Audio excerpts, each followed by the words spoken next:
I just love that. What a night that was when we had Vinny Appice at the Arcada Theater with Last in Line.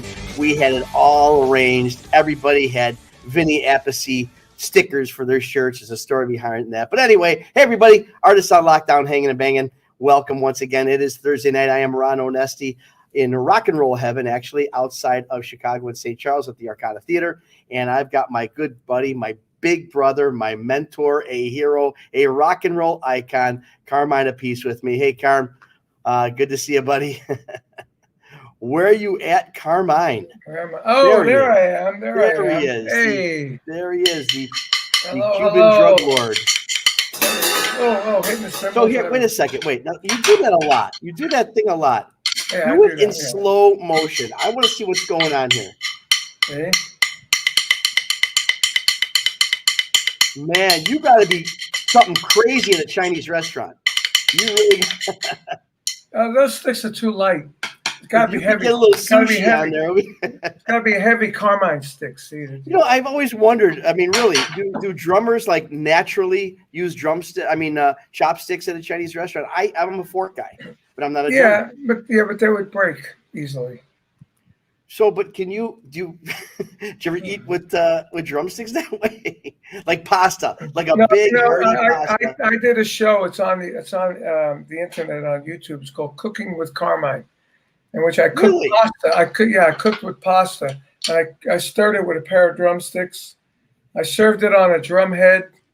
You would appreciate it. It's very funny. Oh no, we're doing it. When you come by me, we're doing that. I made doing that. Tell Ben he's got to find that. Yeah.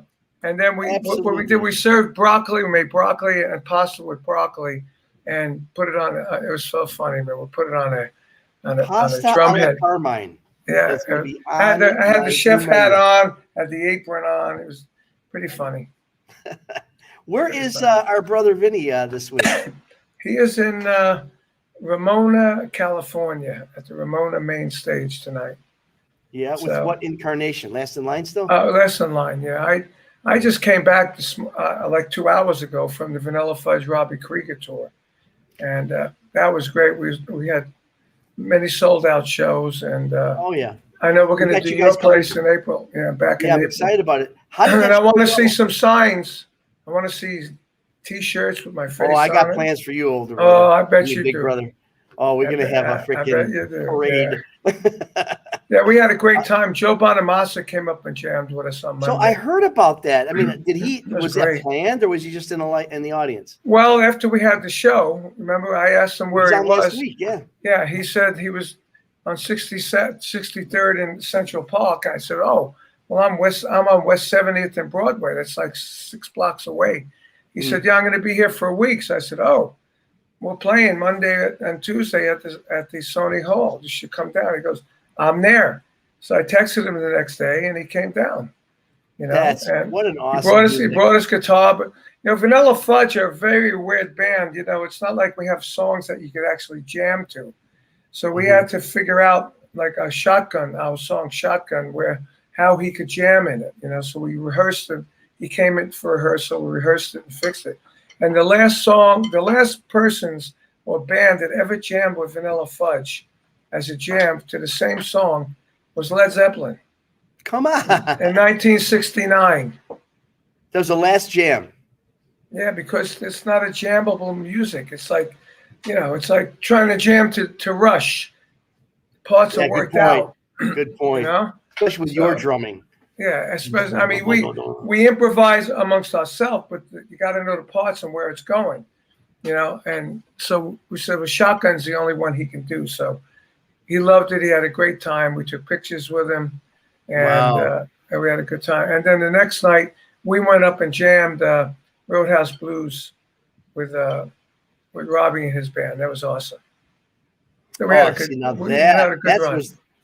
That was the question, because is that something that we in Chicago, when you're going to come play our show, is there a finale where you're both on stage together? Yeah, we could do that. I'd love that. Oh, for you, we could do that. All right, man. I'm excited about that. Hey, we got a great show. I mean, this is episode number 71. Are you kidding me? But it's season 62, number 19. How many in the season? For us, how many in the season? You know what? It's kind of. Let's make it 10 so that we can say we've had 7 seasons. How about that? That's pretty impressive. This is our 7th season. We're on season 3, number 9. You know what? Now it's getting. All I know is we've been doing this a long time, and that this is the bright side of the COVID, because it kind of hatched this situation. People are loving it. People are just jumping on. We've got these great guests that you and Gwen have been getting every week that just blows my mind. It's funny because you got to understand, for me now, you and Gwen are working on who should we get. You guys are booking the show. For me, it's like Cracker Jack. You know, you pull out the surprise, and I see what it is, and I look. I actually have to look at the website. Who do we got this week? I'm like, holy crap! Like last week, I mean, you freaking Don McLean and Joe Bonamassa on the same show. Don McLean, the 50th anniversary of American Pie. I mean, royalty. And tonight is so cool because I think that's one of the things that people love about our show most is that it's not the same old thing or same young thing. It's just rock and roll, pure rock and roll. All elements, pure entertainment. Oh, wait. Oh, you found it. Okay, hang on. Let's check that out. Does this show jam with you?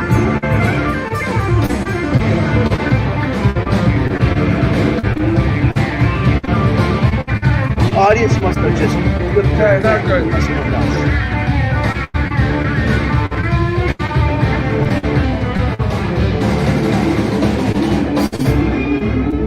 And see, that's great. You can tell a pro that you can just glide in like that. Yeah.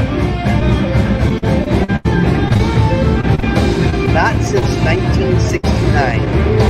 So I think you should, as a tradition, every 52 years allow someone to jam with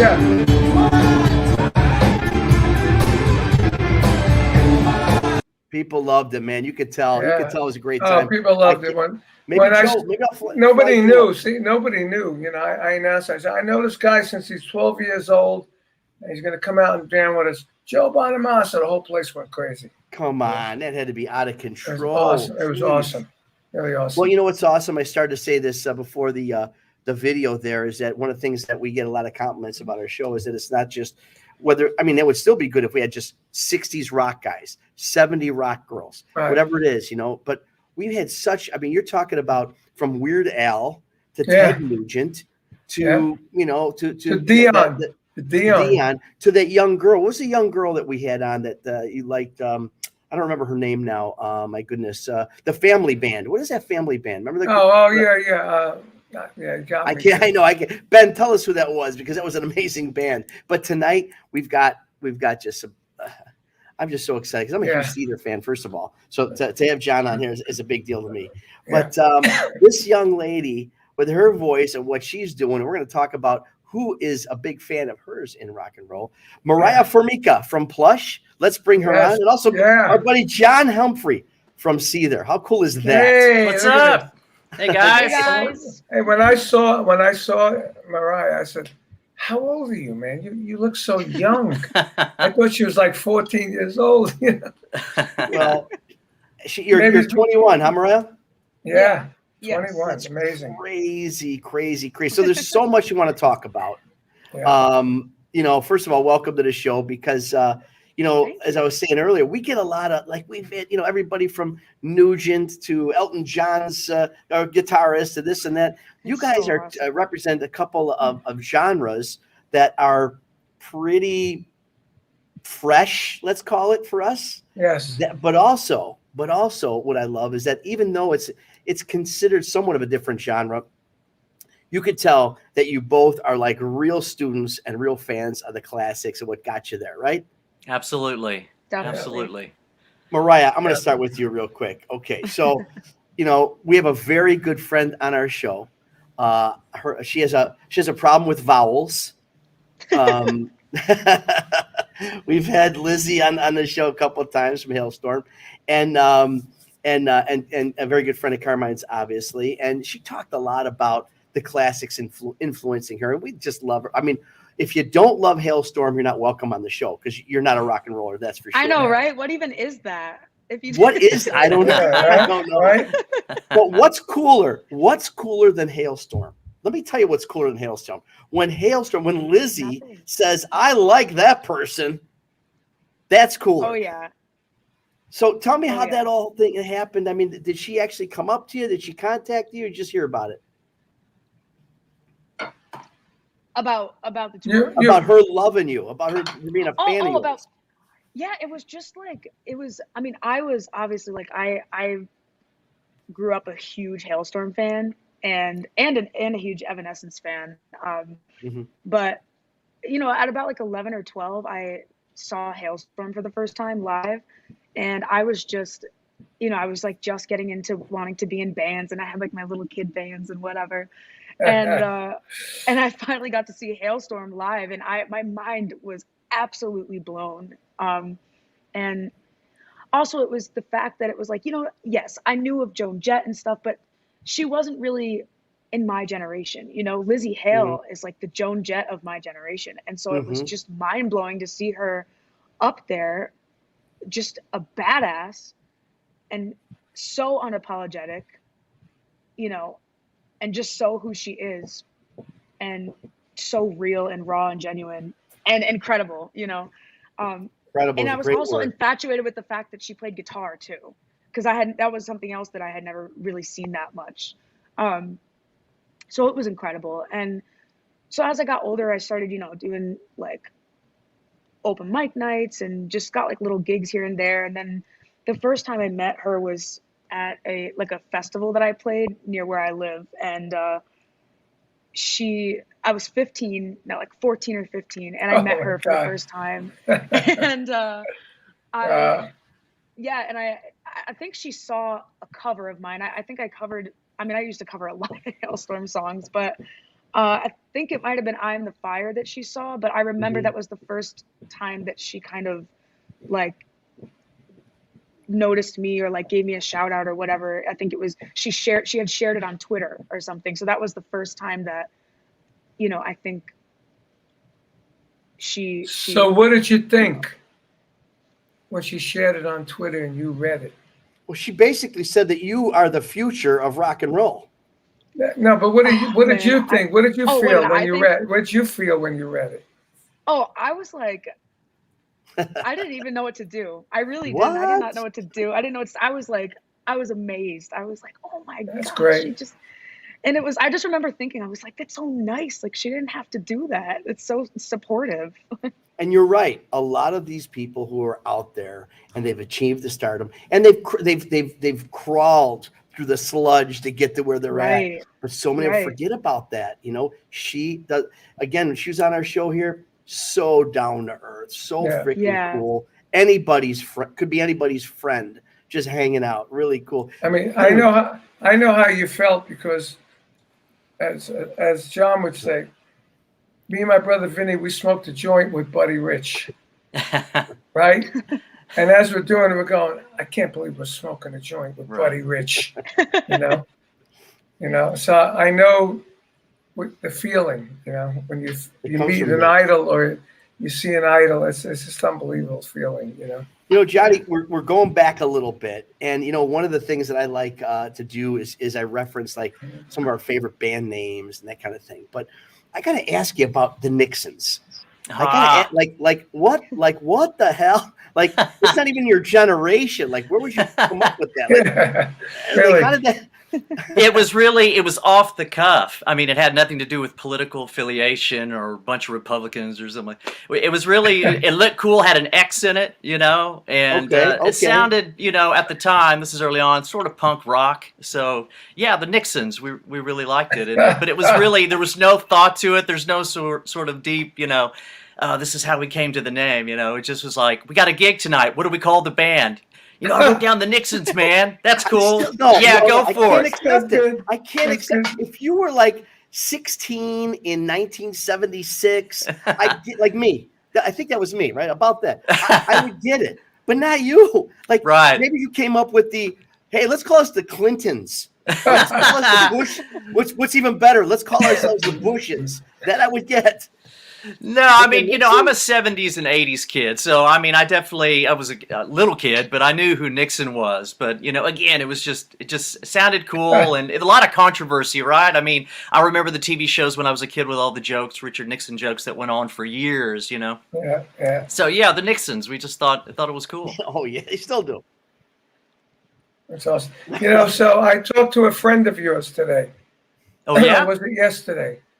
Bill Ludwig III. Ah, B3. B3 and from Chicago. Yes. And he told me that you play his drums. Yes. Drums, right? They sound great. They sound amazing. Best drums really I've ever had. He made them sound like the old Ludwigs. Yeah, know? Right. They have the reinforcement hoops like the old school Ludwigs and the bottom, top and bottom. And they're all 3-ply. Maple, poplar. Yeah, beautiful. Great sounding drums. Yeah, it was pretty surreal. We had a mutual friend was like, "Hey man, is it cool if you know I give your number to Bill Ludwig?" I thought he was putting me on. Yeah, right. Like, you know, no, don't do that. You know, somebody pranking me, right? I've heard it before, but you know, I guess so. Anyway, he calls me. It was just, it was surreal. He called me and, you know, had, I guess, looked up some of my stuff, the music, Seether and stuff. Yeah. And he was like, you know, I've got a drum company and, you know, obviously he's explaining himself, Ludwig and the old drums. And I'm like, dude, my first drum kit was Ludwig. This is amazing.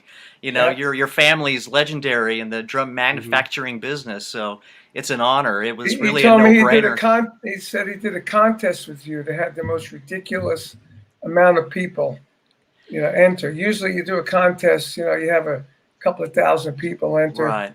You said you had like 110,000 entries or something stupid like that. What was the contest? That's amazing. We had a snare drum, a WFL3 snare drum, and the band signed it. We all signed it, and it was just a giveaway. And it was on Facebook. It was a contest, and yeah, it did really well. I didn't realize had done that well. That's amazing. Yeah, it's unbelievable. He said he couldn't believe it.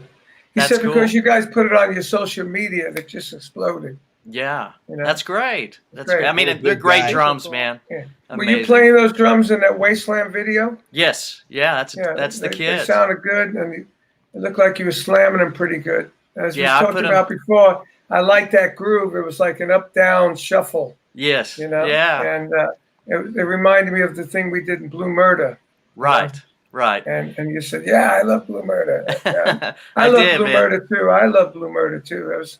I'm sorry we never got to play more with Blue Murder because those songs were so much fun to play as a drummer. Amazing. You know? Yeah. Like I said, I'm an 80s kid, and it's an honor to be here, man, and visit with you, Carmine. And thank you, man. Love Blue Murder. Yeah. I had to watch the Ed Sullivan "You Keep Me Hanging On" Vanilla Fudge to get fired up for this interview tonight, man. Now you lay it down. It's awesome. I was an animal in that sucker, man. You were like animal. So have you seen that, Mariah? Have you seen that? You should see it. I haven't. Oh yeah, you should see it. It is ridiculous because everyone that used to go on the Ed Sullivan show just used to play and stand there, right?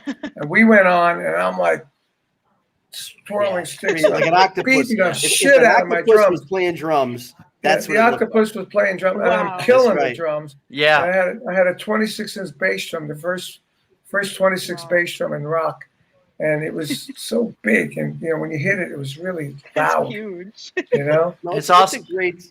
And you know, I'm going to say it since we're talking about "Keep Me Hanging On," and I've said this many times on our show, but it's a little known fact. Carmine, tell us about it. It's one take, no monitors. That was it. Wow. Yeah, one take.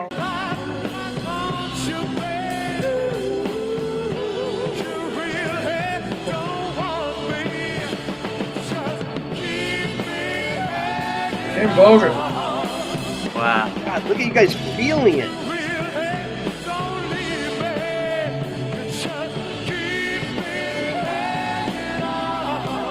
You never see a keyboard vocalist using his hands like that. Right, Drama.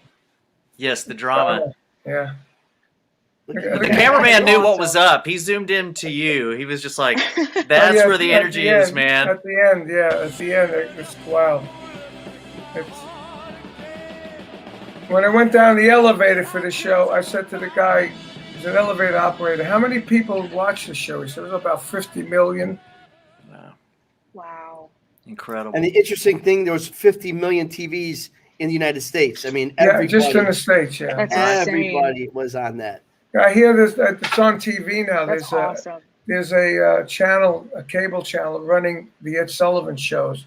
Somebody just showed me. I just saw you on the Ed Sullivan show on TV. I said, yeah, where advertisement? I said, no, they're running the whole different shows. Oh, that's We cool. were on twice. We were on twice, actually. Oh, wow. The next time I went on. What? Were you always, I mean, you know, it just seems so damn theatrical. Like just so expressive. Were you always like that? I mean, it was like, you know, I don't know, like singing for the deaf. Ever since that band. Before that, I used to sit there with the sticks, hold them like this, and do all this fast stuff and not blink an eye. Right. You know, and just sit there. But when I played with them, the music was so loud and physical and emotional that I had to put my whole body into it. And I had to pound louder than I ever pounded in my life. And I didn't know I was creating something. But there were no PAs in those days. You know? Wow. So you didn't do that because of the show. I mean, because again, it seemed almost like choreography. You know what I mean? Yeah. He was doing this, and you're doing. Did you do that for the show, for the TV, or was that? No, we always did that. If you saw us the other day, people came up to me and said, "Man, your singer is unbelievably so singing." You know, he does solo albums now, and he plays the piano. And I said to him, you know, you shouldn't play the piano. You should play the organ, the B3, and do your emotions, your drama. Because, you know, when you play the piano, you can't take your hands off the piano. Right. You know, you got to have the two hands on there. With the organ, you can hold the chord and, you know, it holds. And, you know, and you can go, oh, you know. Yeah. Right. You know. Do your rock moves. Yeah, you do the rock moves, you know. But so, you know, when we went on the next time, I had the big maple Ludwig kit with the 26 by 14 double bass and a marching tenor drum as a small tom, and an 18-inch tom, and then a 22 bass drum turned on its side with metal rims that Ludwig made for me.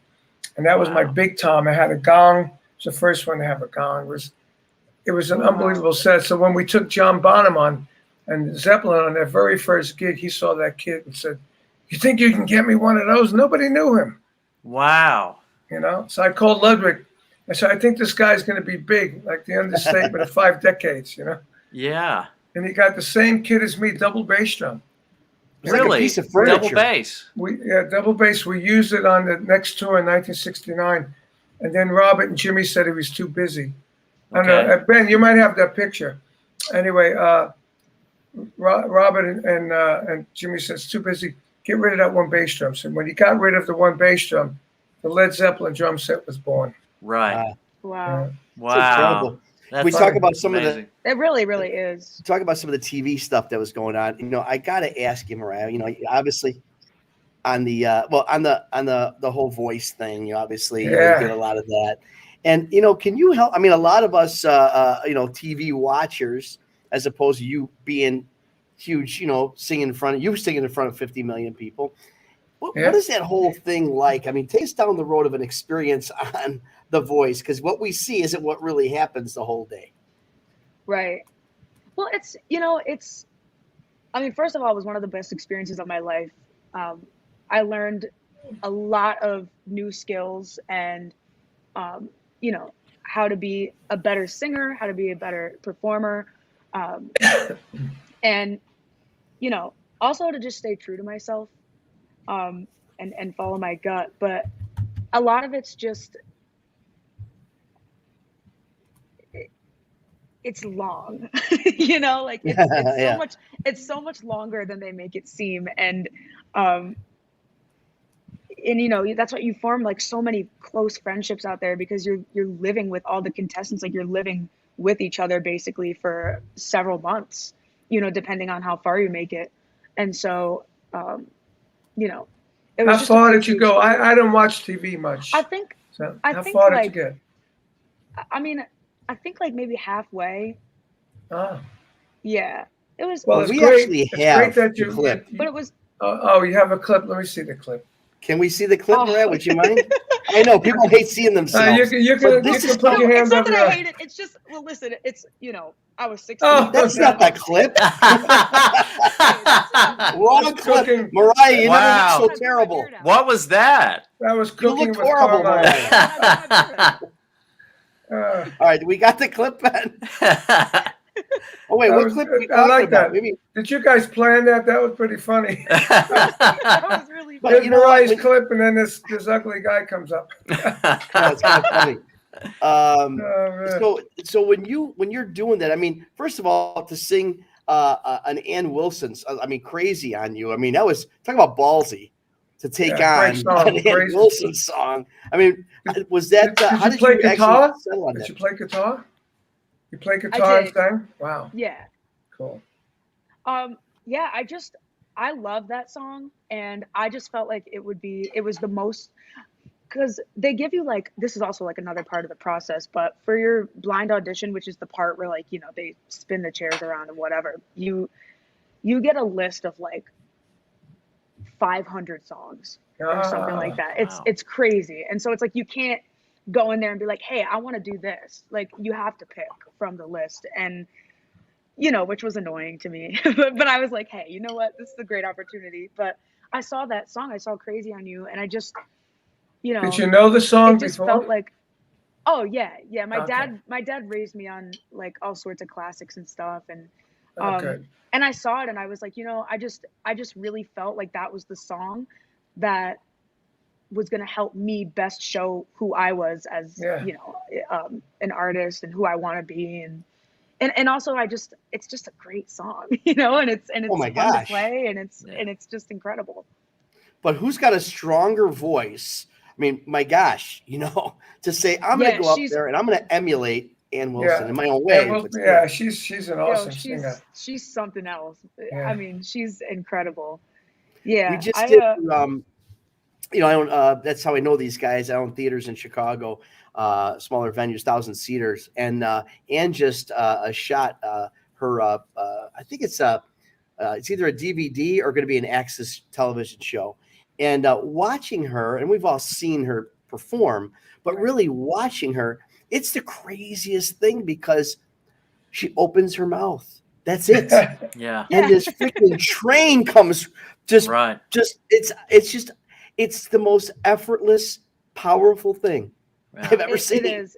It really, really is. I mean, it's incredible. You talk about like craziness, right? So John, you've been on stage. We're going to talk a little bit about Seether, of course, but you've been on stage with Metallica. You've been on stage with Sabbath. As a rock and roller, like how much better can it possibly get to share a stage with? I mean, you're not doing it with like the local Led Zeppelin tribute. You are like, you are up there. I mean, that had to be just an amazing, awesome.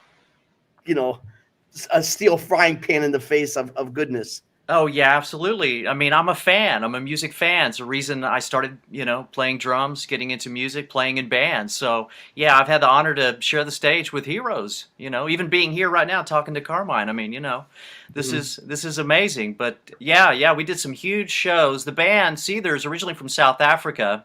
What? And Sean and Dale, the founders of the group, are originally from South Africa. I was going to say, you from South Africa? No, I'm from the States.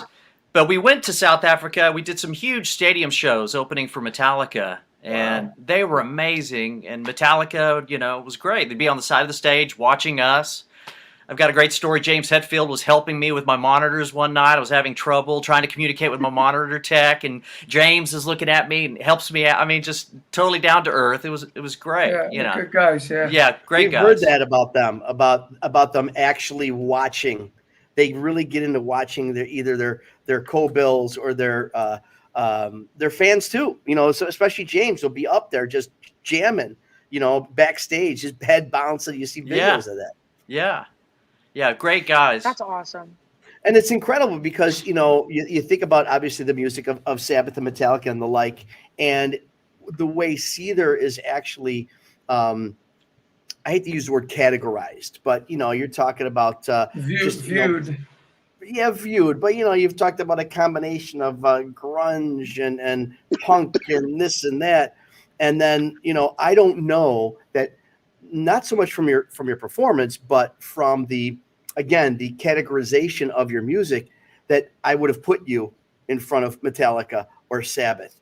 So that had to be something. And as you guys know, like when I put on shows, I have to submit the support, for approval of bands. So the band is very, very, as you know, very much involved with that process. Yeah. And for you not only to play with them, but you were accepted by them. Yeah. It's really a big deal, especially when you think about there's differences in the style of music, really. Sure. But the thing with Seether, man, I mean, we're a heavy band, especially live. I think we're even heavier maybe than some of our recordings, and I think it's a great marriage of melody. Sean, the singer, he's great melodic, lyrics that connect with people. I think a lot of fans connect with him with his lyrics, and I think that's a marriage of lyrics and melody with good heavy music. And I think Seether, we can adapt, man, and we hold our own opening for Metallica and Sabbath and whatever. Yeah, for sure. Was there a time when you were playing something? I mean, when you're on stage and you looked over, like even that night when you looked over to James or somebody, and you're thinking, "Holy crap! What? I'm here. I've made it." I mean, does that ever hit you? I don't know if you ever say you've made it. You know what I mean? Because there's always the next mountain to climb and the next thing you're going for. You never really arrive, but it definitely is a surreal moment, and it's when you look back, I think, really, and you go, "Wow." I've met some amazing heroes. And played shows with my heroes. And when you look on the wall behind you and see gold and platinum records, you made it. Yeah, I mean, I feel very fortunate, very blessed to be able to be in this business and make a living and play music and play my drums. It's great. When I started, when I was your age, I was probably Mariah's age. I just wanted to make a living. Yeah. Playing. I didn't, as I told the story before, I hung out with Jimi Hendrix before he was big. And we smoked a joint and talked about making it. And I said, no, I just want to make a living doing this. I don't care about making records. So Mariah, here's I don't know if you're noticing this, but here's the tip, and take it from me and apparently Carmine. If you want to be successful, smoke joints with your heroes. Yeah, right. That's come up a couple of times. It's got nothing to do with talent. But Jimmy wasn't a hero yet. He was just a guy playing the clubs. I love it. I love it. He wasn't a hero yet. He was a guy playing the clubs. Right. That's why guys like Jimi Hendrix. I never posed for pictures with Jimmy. Like the other day when Joe Bonamassa was, playing with us, all the other guys in the band were, posing with pictures. And I know the guy since he's 12 years old. Wow. I didn't go posing pictures. Matter of fact, when I was doing my drum solo, all the other guys are backstage taking pictures with Joe. Without me. Thank you, guys. Thanks a lot. Thanks, dude. Do you get a solo? Do I? Sometimes, yeah. I'll do solos, yeah. Not every show, but there've been a couple tours. Yeah, I'll take a solo. Oh, good. That's good. It's always John, good. have you ever? Nice thing. Have you, as part of Seether, though? I mean, I've seen this a little bit now with some of the bands that are out now. Have you covered any tunes besides your own? Yeah, we actually famously did one that did really well for us, and it was "Careless Whisper." The George Michael tune. This is a crazy story. Thank you. We did it for iTunes for Valentine's Day. It was sort of a joke, kind of like, you guys, we're not really a lovey-dovey band. We don't have songs like that. And again, being 80s kids, we thought, how great would it be? That sax solo on Careless Whisper turned it into a lead guitar thing. And genius. And another great memory is we had a day off in New York City. We went into Electric Lady Studios and tracked that song in one day. It put it out. They put it with iTunes, sort of as a featured thing, and it took off. It did incredibly well. We had to add it to the album, and so that was a total fluke. But yeah, there's a perfect example of a cover, that kind of changed. Well, I'll tell you what, I talk Seether, first thing comes to my mind, George Michael. It's amazing. Just synonymous. It's the first Right. it's the first thing. Always. I mean, but really, I gotta say, that's freaking, it honestly is genius or visionary to be able to hear a sax solo, but hear it as a guitar solo and say, you know what, we can make this work. Yeah. It's amazing. I mean, really. Yeah, it fell into place, and it turned out, I guess good. So it's done really well. But I've always been a believer, if you're going to cover a song, make it a little different. Right. Make it your own. Why do it? Like you keep me hanging on. We did it our own way. And that was the whole thing, doing songs, doing covers, but taking them apart, putting them back together. Yeah. But once again, Carm, you think about it. I mean, just like Seether, George Michael, back then, Fudge, the Supremes. Wow. I mean, who would have, Mariah, have you ever heard that song? The original goes, "Set me free, why don't you, baby?" Yeah. It doesn't sound like that. I love that song. It's like a happy approach to a sad song. Right, right. It's still Carm. So we tried to get the emotion in it, Right. But what made you guys the same thing as you guys? Song? Well, we listened to the lyrics, Set me free, why don't you, babe? Get out of my life, why don't you? You don't really know, you just keep me hanging on. I mean, anyone that's in that position is not really happy.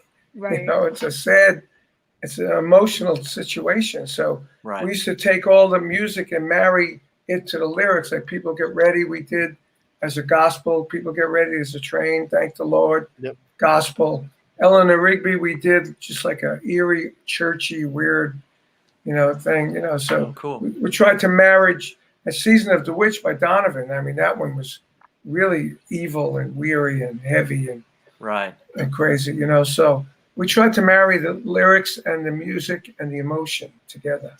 Well, it's still, it's easy to say that now, but again, I just got to, it's still like, a Supreme song. I mean, all those things you could do, you can get like the Donovan eerie, but a Supreme song. It's just genius how this stuff happens. And maybe it's half genius and half some freaking pretty good luck that it just worked out.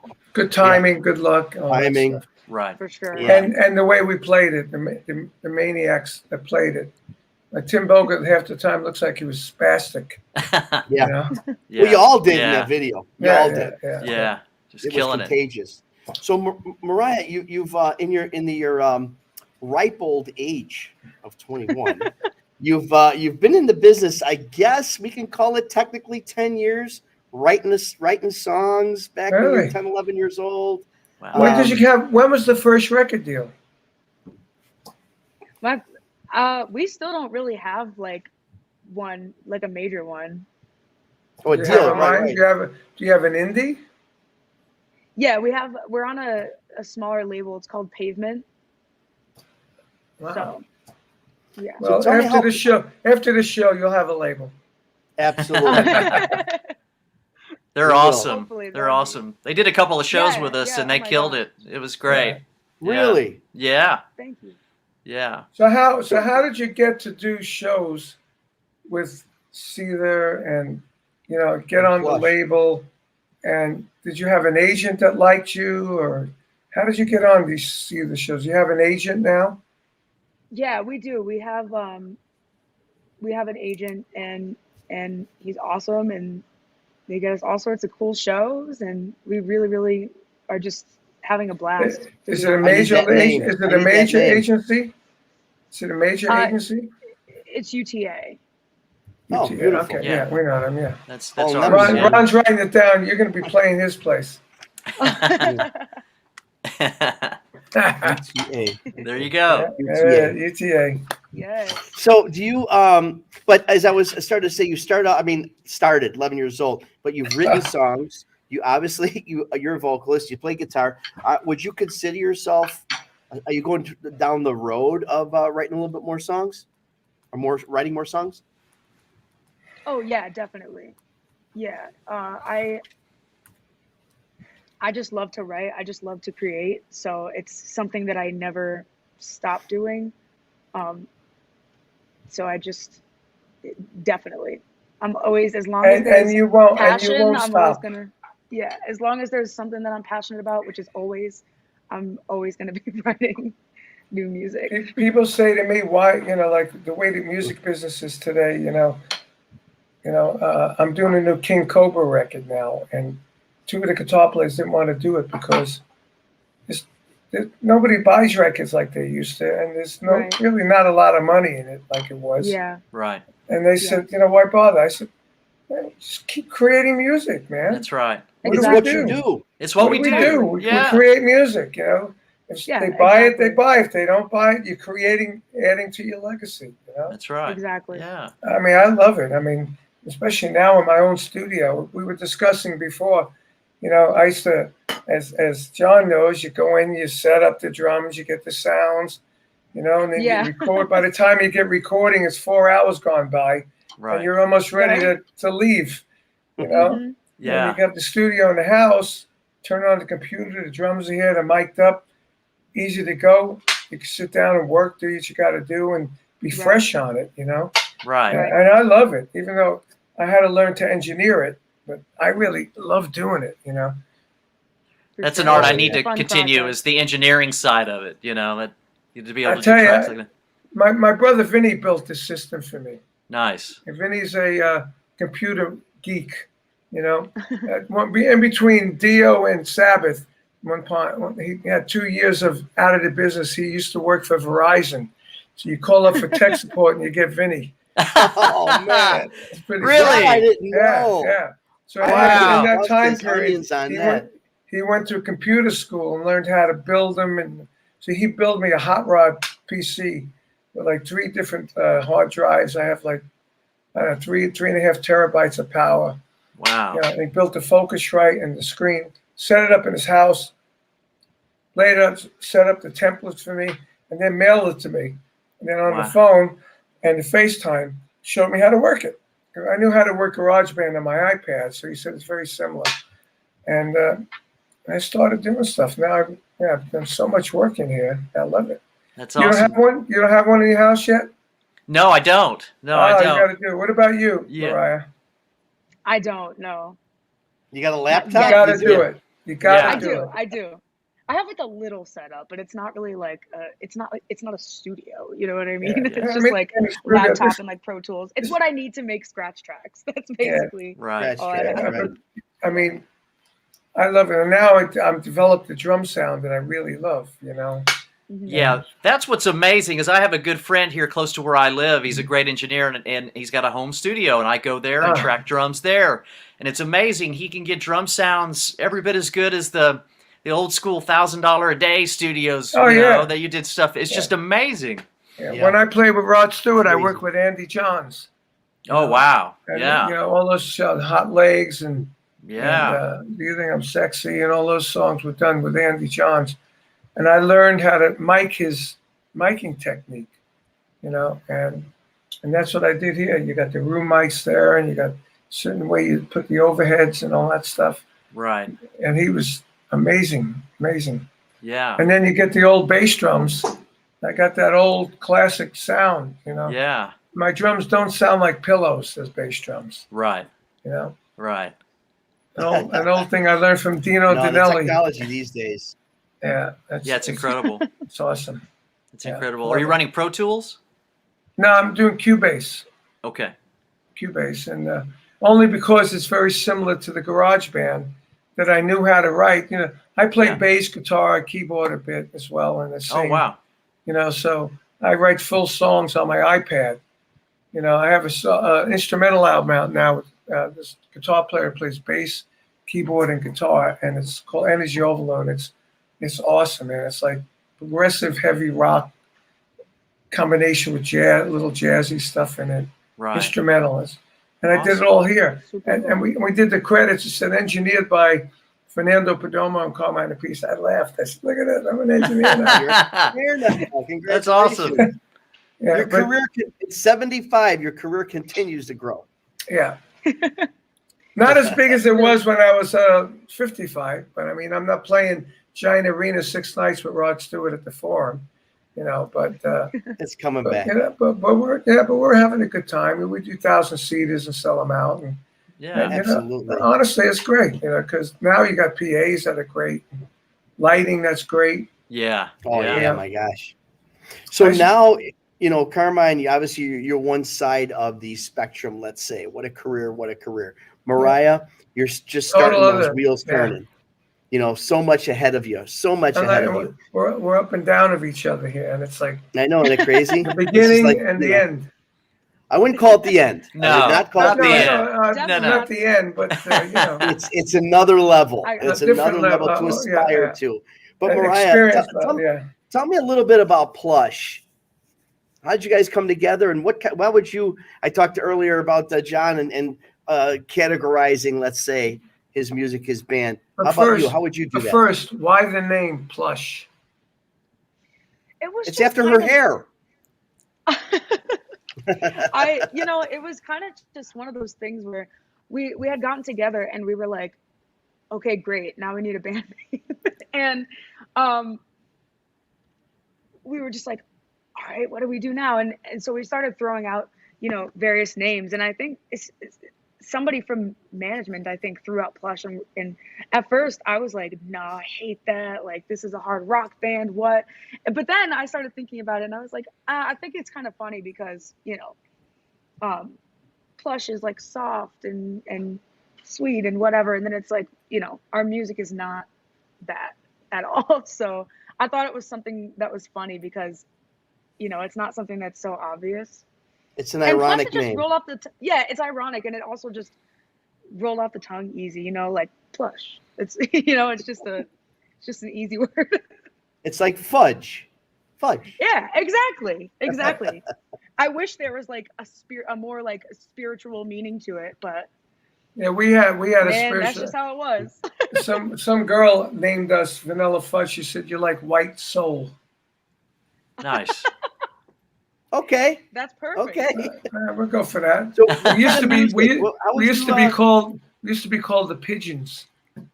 Okay. Okay. Yeah, Vanilla Fudge was better. Yeah. And we did a show with the birds. I like the Pigeons.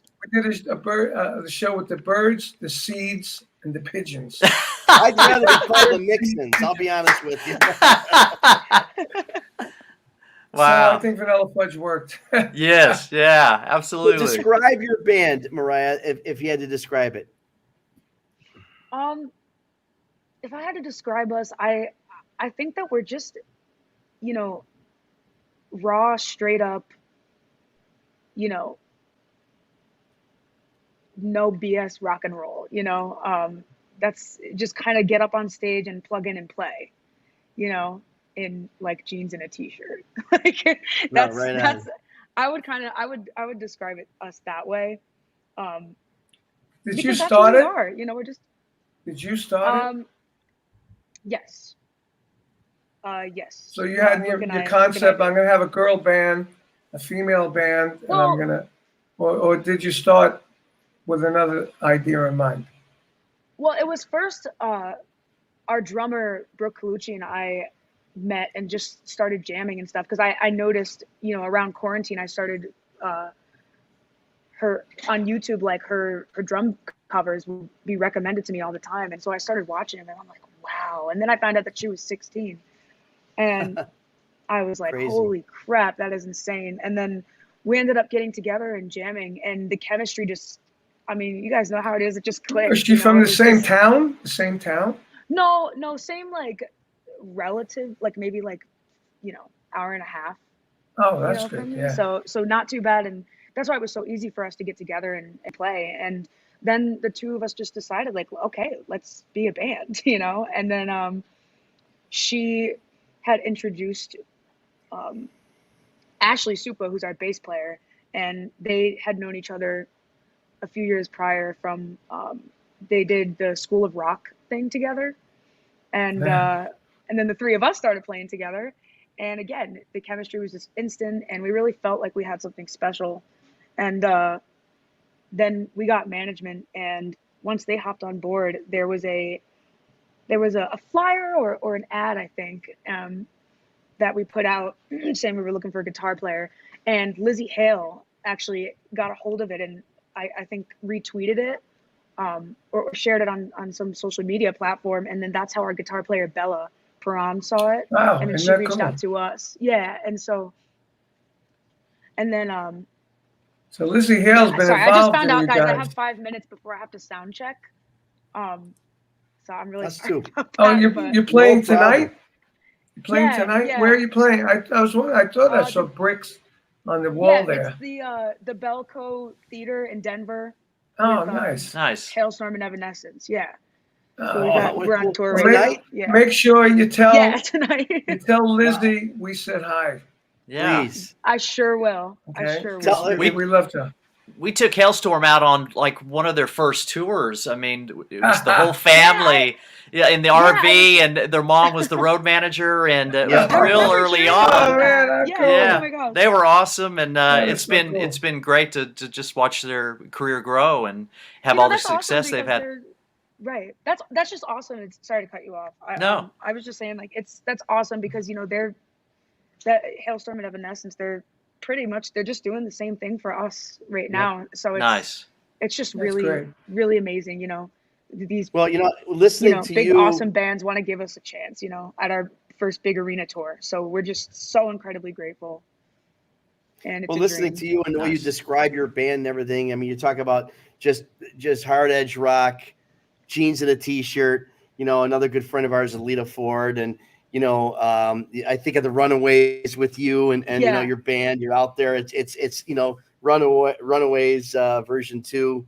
Wish you the best. Really, I know you got to run. Thank you. But again, you want to run away. Okay. That was I know was you got to funny. run You away. didn't even mean it.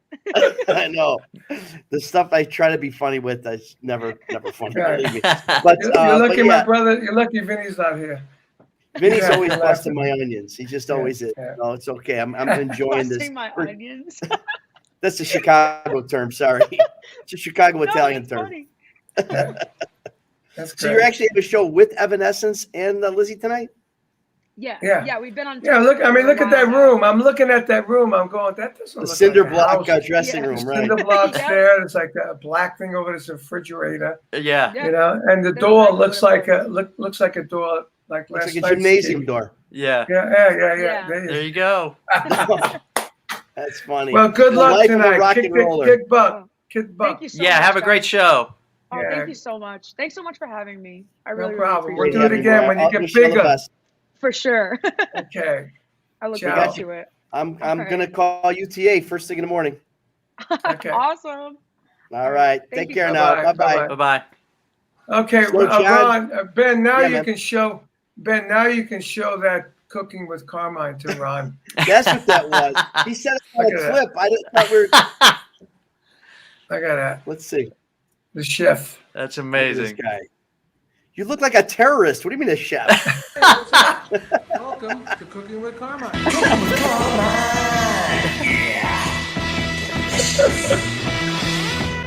Today I'm going to cook you this single paradiddle pasta meal. Get out of here. Paradiddle pasta. Cook it for you right now. We can do this in your First step is we're theater, gonna Ron. take some olive oil, virgin olive oil. We're going to put some in the water. I love it. Just about a little bit, just so enough to grease up the water and grease up the pasta. So we're going to turn this on. We're going to turn it on high. The sunglasses kill me. I'm just telling you. Some Time maracas. for the pasta. I use whole wheat pasta. And this is Ralph's whole wheat pasta. Ralph's. Ralph's. That popular Ralph's pasta. Funny. Was it whole I'll wheat? leave this in for Which about one? 13 whole minutes, wheat. 12 to 13 minutes. You can use your timer. I don't need time because I have time. I do this 1,500 times. I know that that's 13 minutes. I love the apron. Look at the apron. Right? Playing around the house. Okay, so you have to stir it, a couple of times to keep the pasta separated. So I use a drumstick, signature series, thick for a Carmine drumstick. Very cool stick. So Every kitchen needs one. See you in a minute.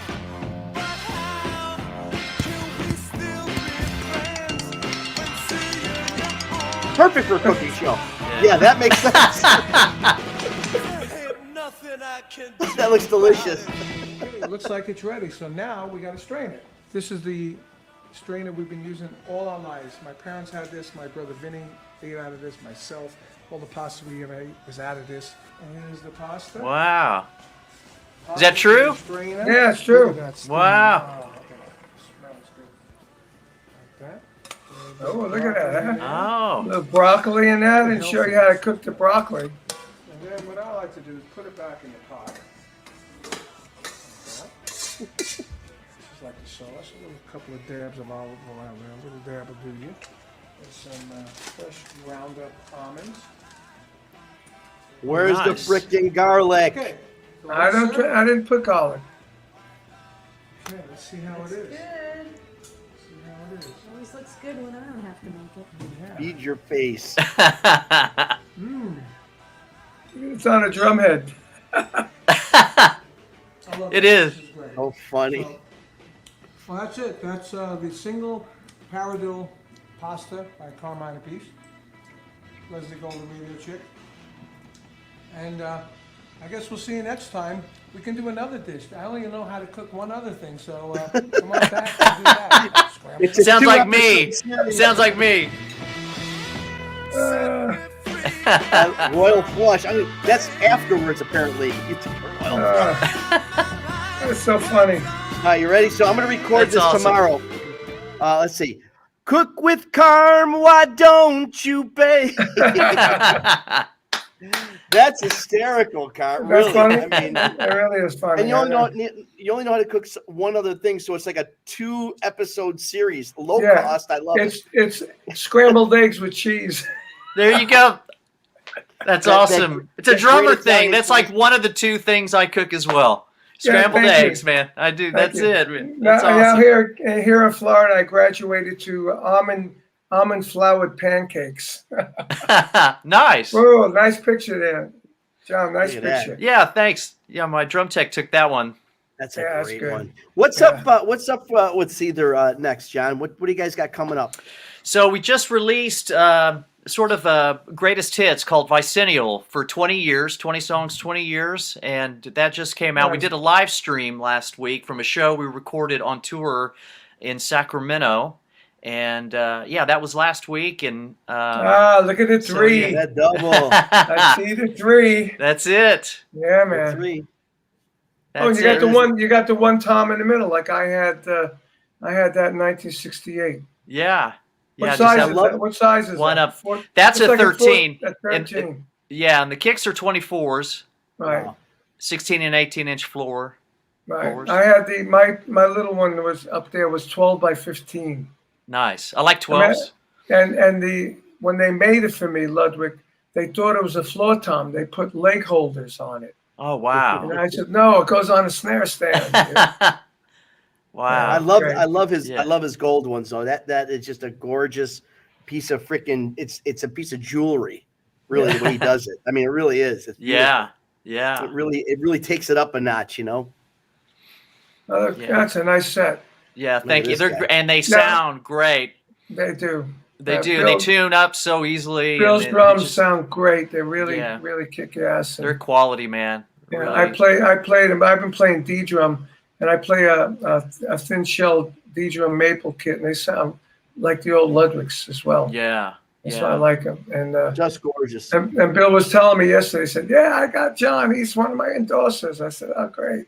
Yeah. I John's said, a "We got to good talk guy. about it." Such a great guy. And the best part working with him, we did a clinic together, and he was actually driving me around. We were like to and from the Oh yeah. music store where we did the clinic. But best part is at the end of the stories. night, the stories. That's what I Oh want to my hear. gosh. And he's worked with all my heroes. From and Ringo on. Ringo on, Yeah. Alex Van Halen and Ginger Baker and Yeah, Carmine and we did those a stable of stars. photographs yes, that he did. told me the whole story. And there was like everybody on the thing. Everybody that played Ludwig at the time that was big.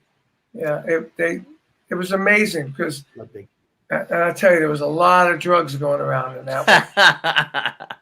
Third reference, and I'm going to leave it on the third reference. Obviously, Carmine's still got not me. No, I didn't do that stuff, but there was a lot of it going around. Yeah, there was a story said the Ludwig logo at that after party was made out of a certain white substance, powder, if you will. Yes, flour. The Ludwig logo of white powder. That was so decadent, man. That was ridiculous. That's it right there. That's like that should have been in like a rock and roll movie right there. Oh man, I have to say I wish I'd been there. Yeah, yeah. Look at this. Awesome. Oh, cool. So this is a display at the Rock and Roll Hall of Fame. So we, how cool is that? Yeah, it's amazing. So we contributed some items. Oh, you guys not in? You're not in it yet. We're not in the Hall of Fame, but there's a display for a setup called Now and Then, and there's a section for current artists. And don't feel bad. We're not in it yet either. So maybe one of these days. Yeah, I don't really care. I don't need. I think they should call it the Music Hall of Fame because they're bringing in people who are not rock. Right, from all genres, not just, And I thought it was about influence, you know what I mean? Absolutely. And absolutely. They're bringing in people that have not influenced anybody, you know? Anybody who's influenced Jan Wenner is in, so I think it's all about influence. Right? Anyway. Absolutely. Hey, Johnny, thank you so much for joining us, man. It's a big thrill for us. Thank you for having me. I appreciate this. Fun. We're looking forward to seeing you on the road. I'm sure we'll catch up with you on one of the shows. Please come back, man. We want to, as you get further into the season, further on the road, we'd love to hear how it's going, man. So thanks again. I'll get your number from Bill. We'll connect. You know? Yeah, let's do it. Absolutely. Thank you so much, man. Maybe you guys could cook together. Hey, we can cook. You can cook. You cook scrambled eggs. We can scrambled do a double bass. We can cook them on a double bass drum. There you go. Maybe there's another level. Maybe you can go, guys, like lose your minds and do like a Kraft's macaroni and cheese, like really go nuts. Oh, we don't want to get too crazy. All right, Sean. Wishing you the best, wait. Before we go, Ron makes the best meatballs. I'm a chef. I'm a cook. I got restaurants. And John, if Seether, this is what I'm hoping. I'm hoping like Prince would play like a 700-seat thing once in a while. If Seethers ever wants to play a 900 beautiful rock and roll palace. Yeah. And when that happens, I don't know if that could ever happen, but I'm just telling you, the most amazing meatballs are in your future, my brother. Oh, man. I would love it. That's cool. Well, we're with UTA as well. So, there you go. Just so you know. Okay, got you never know. You never know. I'm going to call UTA tomorrow. I know. Why don't you sign me, right? All right, John. Good luck on the road. Stay safe. Thank God bless you, brother. You guys take care. Thank Bye-bye. you. Next week is Thanksgiving. Obviously, we're going to be showing a rerun of Artists on Lockdown, Hangin' and Bangin', as we are every week. Want to say really a big hello to our buddy Steve Love, who's away right now and is a good friend and also produced this show and put this all together. So, Steve, God bless you and Gwen and everybody who's put this together. Ben, of course, a lot of people put this whole thing together every week. As you see, every Thursday night, we are Hangin' and Bangin', 6 p.m. Central, 7 p.m. Eastern. Next week, a rerun. Thank you all for joining us. Thank you, John from Seether. Love you, man. Really a big deal that you're with us. Moriah, of course, from Plush. I can't wait to see what happens with that girl. So until next week or a week after, we'll see it right here. Artists on Lockdown, Hangin' and Bangin'.